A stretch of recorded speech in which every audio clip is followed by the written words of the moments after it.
Testing, testing, hello, testing. Good evening, everyone. Welcome to a new series called Debating Myself. This is not a real microphone, it's just a mic stand. I can't actually afford a microphone. My name is Solomon, and I'm the moderator of this debate. And joining me today are Solomon and Solomon. Thank you, Solomon, and also thank you, Solomon. Good evening, Solomon. Glad to be here, Solomon. Solomon, today's question is, to what extent should the United States support Israel in their ongoing conflict? Solomon, you may answer first. Well, I'd like to start by disagreeing with part of the premise. I think calling it a conflict is a disingenuous obfuscation. I believe that the actions Israel is committing constitute genocide. So, I mean, we have to call it what it is before we address it, right? Given the mass humanitarian crisis in Gaza, the displacement of over 2 million Arabs, and the death of over 37,000 people, most of whom are women and children, I do not believe the United States should be providing any support to the Israeli government. The Israeli occupation is, and always has been, fueled by Western imperialism and extreme right-wing Zionism. I think it's racist, I think it's dangerous, and I think it's, abhorrent that whether or not we should bankroll a genocide is even a debatable point, Solomon. Solomon, your stance? Thank you, Solomon. I think calling this war a genocide is an unsubstantiated claim, and a rather backwards one given that we're talking about a people whose entire history is one of displacement and persecution. People who experienced the biggest genocide in human history. To throw genocidal accusations at the Jews, of all people, is something I find incredibly anti-Semitic.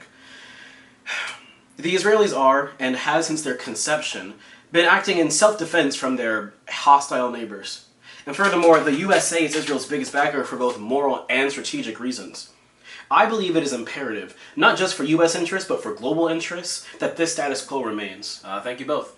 I'd like to take this time to ask a few questions and delve a little further into each of your opening statements. My first question is, what do you mean when you say the USA is Israel's biggest backer for moral and strategic reasons? What are the reasons why, in your eyes, the USA is so keen on supporting Israel? Solomon? Well, like many things, it's a multifaceted reason, but Israel is a hugely important part of the US and broadly the Western world, maintaining some presence in the Middle East. The Middle East is crucially important to have control over because it's highly dense in oil, which so much of literally every industry runs on. It's also important, though, because of the trade routes that run through it, with the Suez Canal and the Yemeni Strait. This is an incredibly important area geopolitically, right?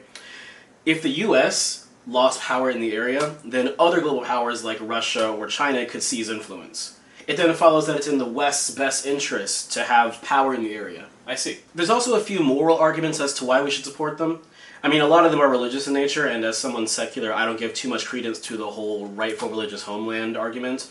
But there is something to be said about how the Jewish people have experienced a history of oppression, persecution, and displacement, and especially the horrors of the Holocaust.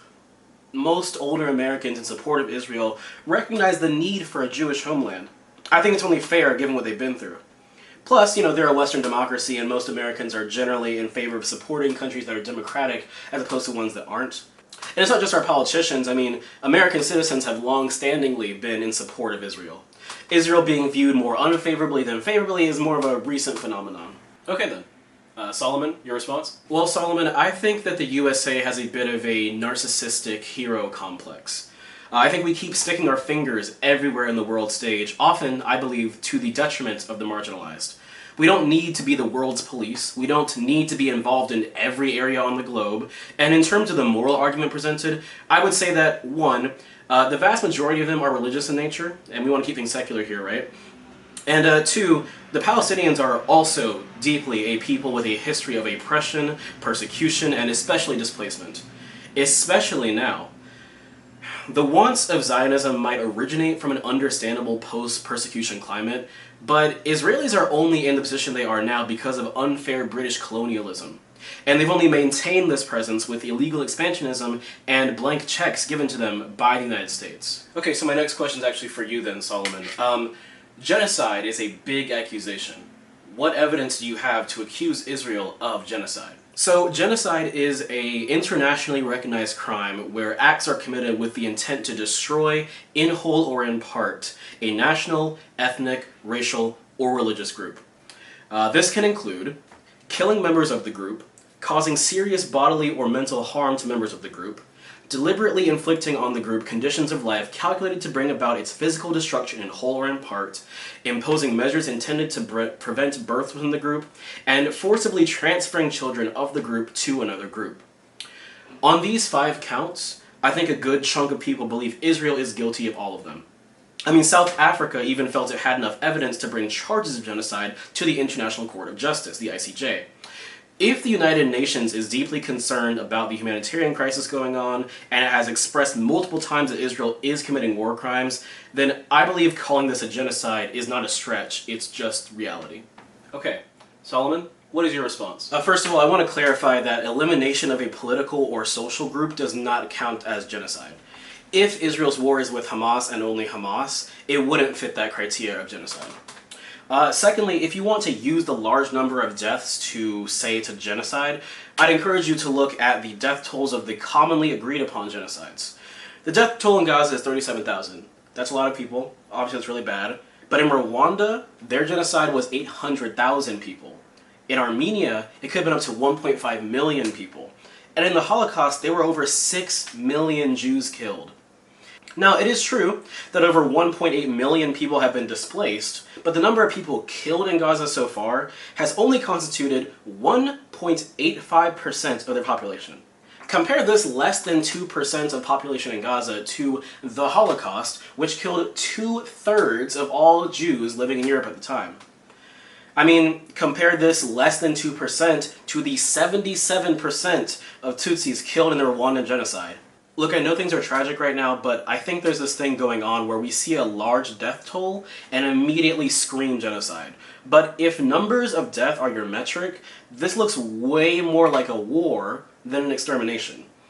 For reference, 1% of the American population died in the Revolutionary War. 2.5% of the American population died in the Civil War. And in the deadliest world war in history, World War II, only 3% of the world's population died. Now, obviously, 3% of the world is a lot of people, but these war percentages are nothing compared to genocide percentages. It's not even close. Lastly, I think there's danger in conflating what happens in warfare and just calling it genocide. Although, I will admit, sometimes what constitutes as a war and a genocide is a bit murky. For instance, collateral damage can be mistaken as the very real act of genocide, but also sometimes genociders can mask their genocide by using the excuse of, oh, well, it was just collateral damage, you know, these things will happen. So are you agreeing with Solomon? No, not at all. What I'm saying is that the definition of what is and isn't genocide is not some simple topic. It's actually incredibly unagreed upon by the experts. A country can commit war crimes, they can ethnically cleanse, they can have a high number of civilian deaths, and all of these things might not necessarily constitute genocide. I think we need to wait for the international law experts at the ICJ to make a ruling on the matter before we, as non-international law experts, can definitively say this is a genocide. Again, genocide is a very, very strict legal term, and I think if we just throw it around at every injustice on the planet, it'll lose the severity of that very important word. Solomon, can I comment? Yes, if Solomon is okay with it. Solomon? Sure, Solomon. Solomon can speak. Solomon, isn't the genocide point you're making kind of just semantics? I mean, if it walks like a duck and it quacks like a duck, I don't think we need to wait years for the ICJ to determine that it's a duck. Well, you know, me personally, I'd like to wait for the opinions of the international law experts instead of just parroting what I see on Twitter.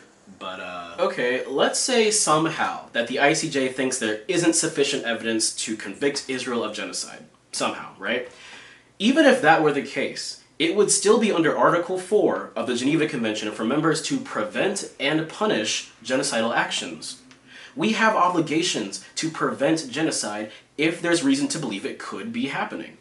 Which means we should not be giving Israel $3.8 billion in taxpayer money every single year. That's $3.8 billion, by the way, that we have no way of ensuring is not going to fuel human rights violations. If Israel uses our money to commit war crimes, there is currently no system in place to hold them accountable for that. If they are blatantly committing war crimes, blatantly blocking humanitarian aid, and blatantly spewing genocidal statements at all levels of government, then I don't think the USA should continue to bankroll them just because we technically don't have enough evidence to say definitively that they're committing a genocide yet.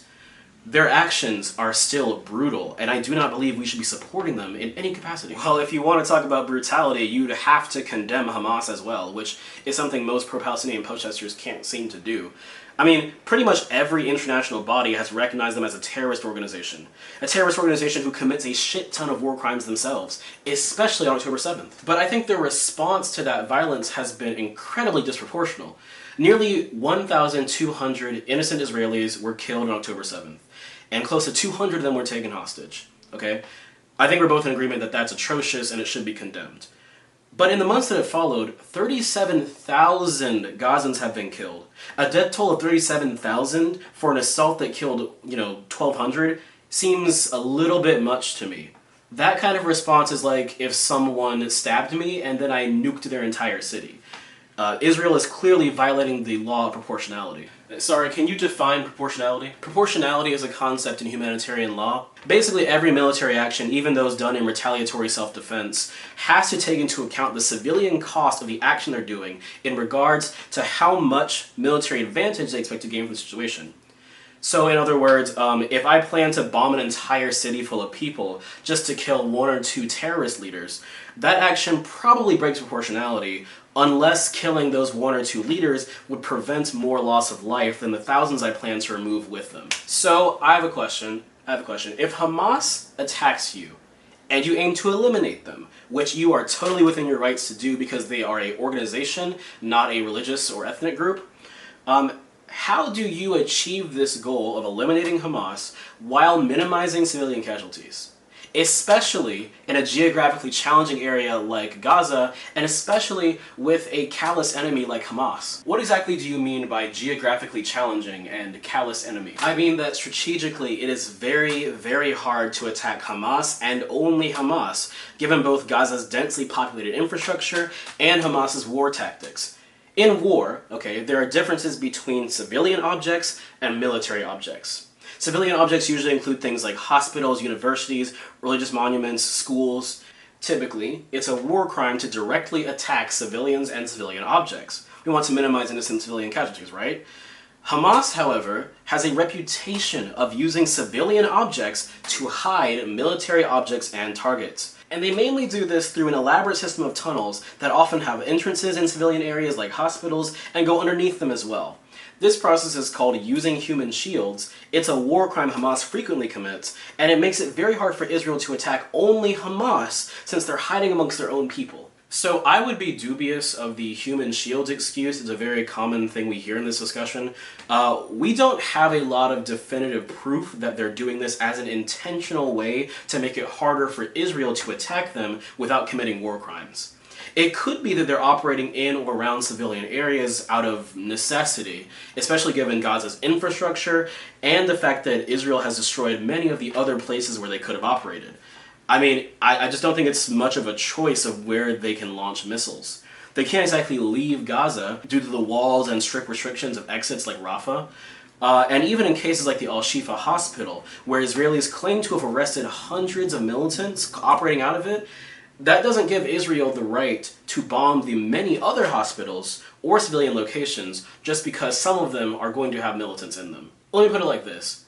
There is not a single university left in Gaza. Were all of those universities valid military targets? Like with all of those hospitals, we had a reason to believe there was militants operating inside of them, every single university. I would argue that Israel's relentless, often seemingly indiscriminate bombings happen because Israel just doesn't care about the Palestinians and wants them all eradicated. Let's also consider that aerial assaults aren't the only way to win a war. I mean, Israel could be deploying more foot soldiers for more of a surgical approach, but they often don't.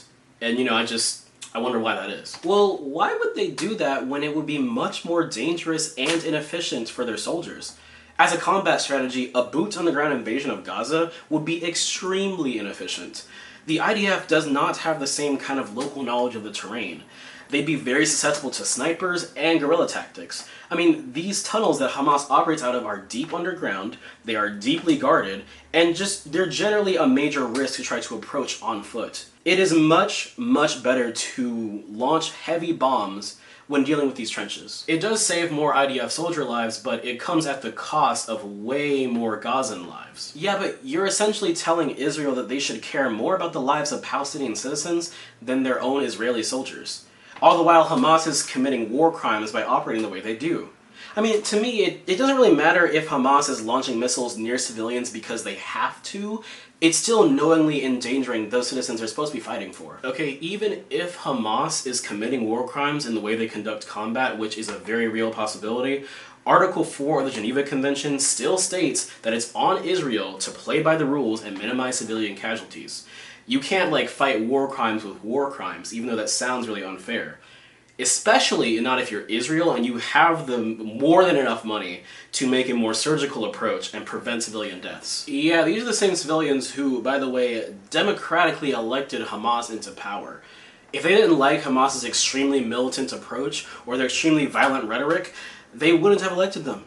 And even after continued loss and suffering in this war, the Palestinians are still majority pro-Hamas, despite how the government only seems to act with the detriment of their people. So wait, are you saying they deserve this? Because a large group of people should not be collectively punished for the actions of their government, even if they elected them. I don't think they deserve punishment, but I'd say a good chunk are still complicit in what is happening.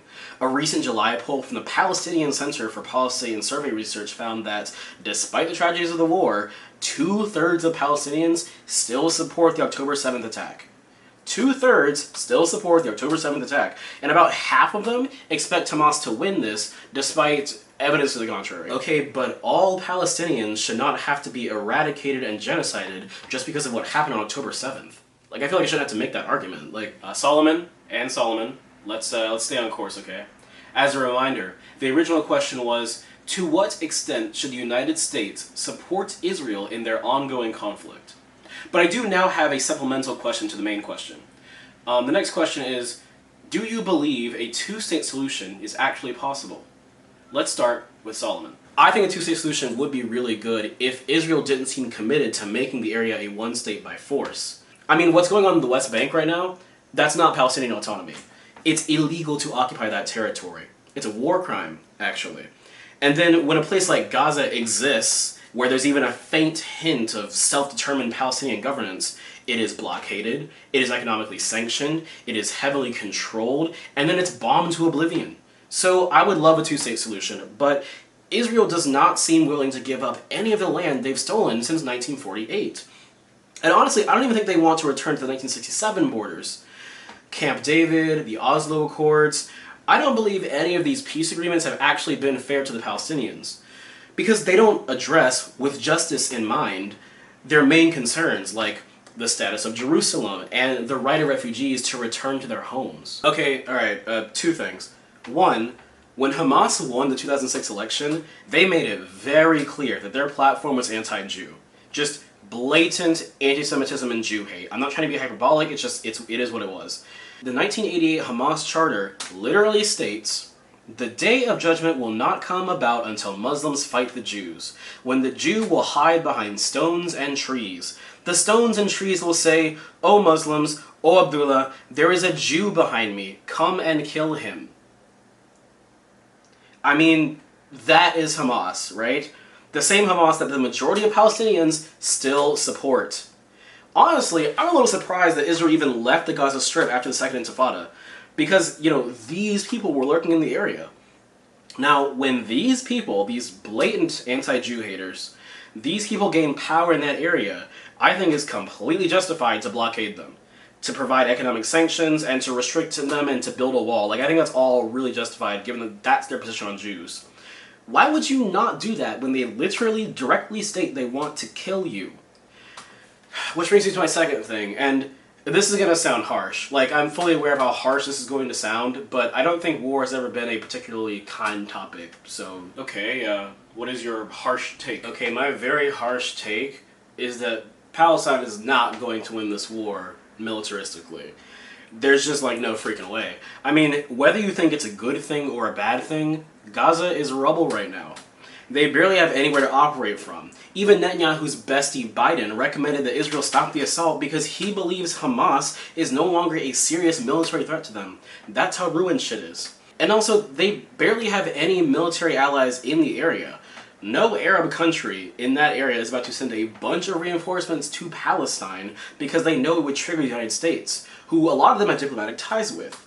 None of the Arab countries are going to piss off the USA for the freaking Palestinians, who, let's not forget, Egypt and Jordan also had control over them at some point during all of this. When they took over that land, they did not do the Palestinians a favor and, give them the land back, no. And you know what, let's get real hypothetical here, for shits and giggles, let's get real hypothetical. Let's pretend the US wakes up one day and says, Israel, no more money for you.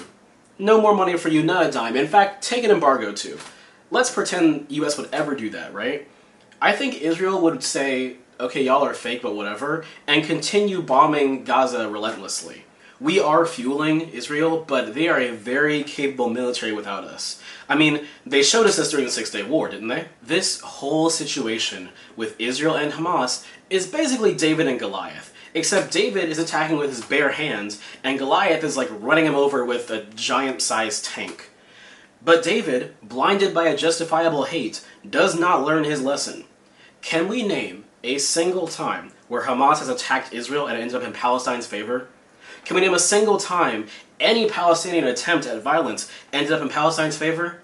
Do y'all remember when Egypt and Syria and Jordan and Lebanon attacked Israel at once and Israel still won?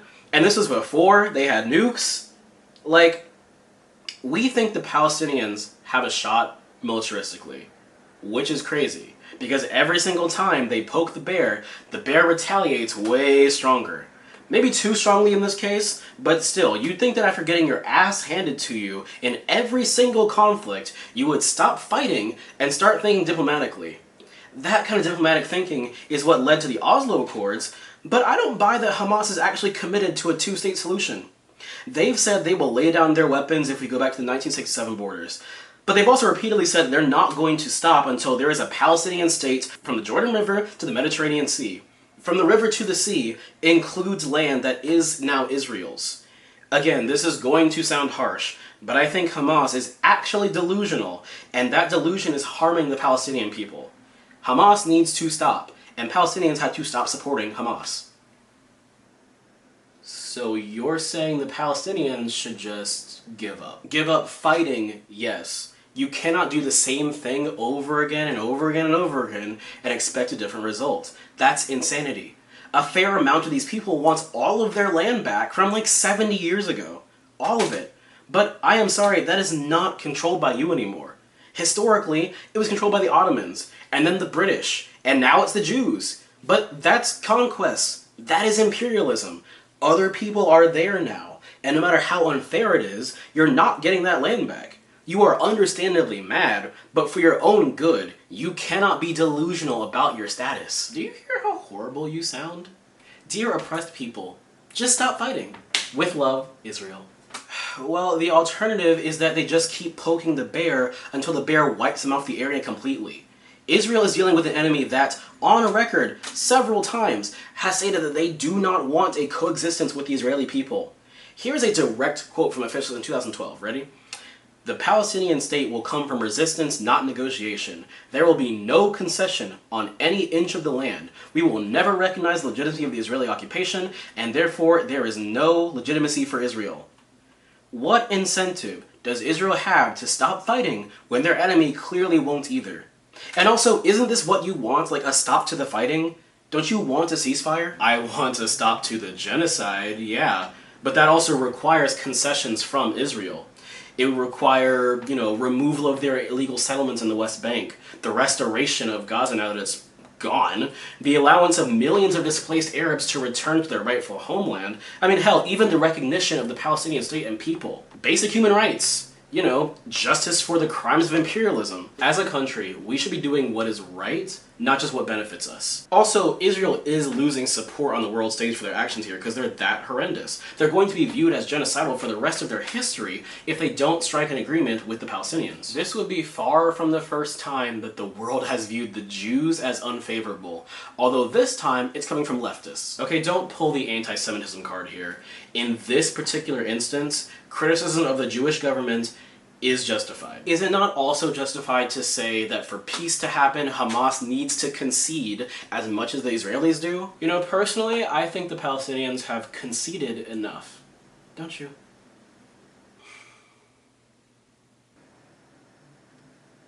Solomon, it's been lovely talking to myself, but we are nearly out of time. So, let's conclude.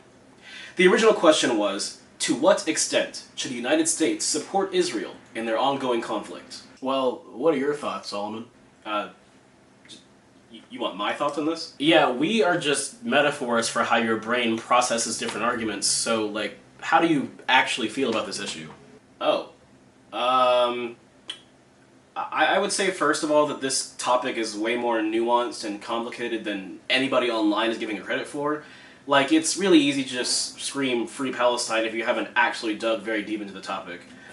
I'd say I'm not a fan of either of these far-right governments in Hamas or what Netanyahu's doing. I'd say that the suffering of civilians needs to be minimized in conflict, obviously, but I understand it's unavoidable to some degree, especially in a case like Gaza.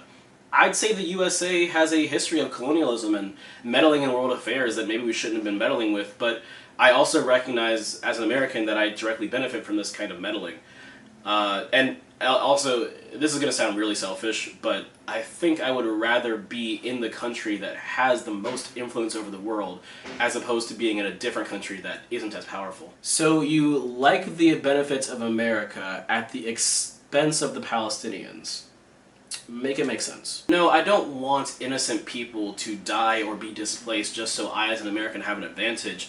It's just, I recognize militaristically and economically the benefits of having a relationship with Israel.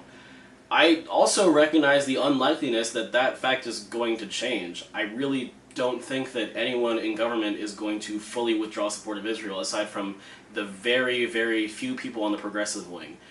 Like, if I want to expect Israel to just stop getting funding from us, it's just not going to happen. Like, so you're complicit because you think it benefits you to be? No.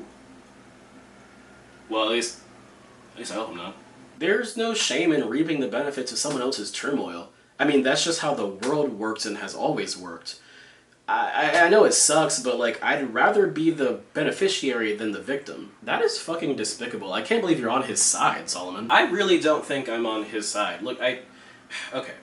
It was hard for me to not feel immense sympathy for the Palestinians repeatedly while getting the fucking pages of research I did for this video. The Palestinians have gone through a lot. But also, so have the Israelis. From the inception of that country, they've been under attack by their neighbors. In terms of who struck first, I mean, it really does seem to me like Israel has been on the defensive each and every time that they've been attacked. Unless there's, like, some serious context I'm missing, it really seems like every single time Israel is on the defensive. And I do say that, but also, what is happening in Gaza right now is fucking insane. Like, the videos are horrendous, and the statements made by the top officials of the IDF and the soldiers' mentality going in there, it's giving genocide. It's very, like, directly giving genocide. I mean, Israel blocking humanitarian aid is a wildly illegal thing to do. And really, the fact that they're blocking humanitarian aid makes me kind of lose any sympathy I have for that plight. Like, you're creating a famine. I just can't find any way to, like, justifiably excuse that. And I really truly don't think there's going to be a Gaza left if Israel does not stop. It's complicated. Like, I have complicated feelings and I can't shove my feelings into one neat little box. The issue is hard for me because neither side really seems to want to concede or compromise until the other side is gone from the river to the sea. And honestly, like most Americans, I would really rather focus on domestic issues. Like, I care way more about the Harris-Trump election, and I care way more about, you know, the economy and Project 2025, like stopping fascism, than I do about this particular conflict. even though I completely 100% understand why someone would feel very strongly about this. I don't want to seem like I'm poo-pooing what the protesters are doing, because genuinely I think there's a lot of solid reasons as to why they're out there. But I also think that most pro-Palestinian protesters are missing a lot of context as to why this is happening. Like, I don't think most of them know what river they're talking about when they talk about from the river to the sea. I'd rather talk about anything else, honestly, but this war seems to be the only thing that, like, online Gen Z people are talking about right now. And since I want to engage with people my age on, like, whether or not they should vote, I kind of have to engage in this topic, but if it were up to me, I really wouldn't be making this video. Because the topic is interesting, but I'm really more focused on domestic affairs. But the G word is all over the internet, so I guess I have to make a stance on it. And maybe we're this riled up about it because it's the first overseas conflict we're all old enough to experience and, like, thoroughly protest or whatever, but it is crazy how much this topic dominates everything in leftist spaces right now. This is the topic. It's kind of exhausting. Does that make sense? Nah, not really. Can you just, like, you know, pick a side? It's easier to categorize you that way. Okay, I guess the TLDR version of my take is that I'm somewhere between where Kamala Harris is and Bernie Sanders is. I think Bernie Sanders said something along the lines of, like, if I'm giving you money, I want to know where it goes, right? So, if we're going to keep giving Israel money, it should be tracked. Like, we should know where exactly it's going, and if it's going to be directly funding more harm than is necessary to win this war, then restrictions on that money should follow. I don't think, especially after all the horrendous stuff that's happened in Gaza, that our aid of Israel should be completely unconditional. There should be some conditions, right? Like, okay, if we have a friend, and that friend is a long-standing friend, but a very problematic one right now, then if we just give them everything they want, that's not being a good friend. That's enabling. We don't want to enable our friend to make really poor choices towards innocent people. We need to hold our friends accountable so that they can make good choices that don't also negatively impact us. Does that work for both of you guys, or...? No. Our friend is being attacked by terrorists. We need to send that friend as much money as they need to stop the terrorism. We'd be a really shitty friend if we didn't do that. No. We need to abandon our genocidal-ass friend and block them on everything, and then cancel them. We'd be a bad person if we didn't. Yeah, I didn't really think that take would appease either of you, but it is genuinely how I feel. I guess I'm willing to change my opinion on this if I get information that contrasts what I currently know. This has been Debating Myself. Please check the description for all my sources, and I will see you in the next video.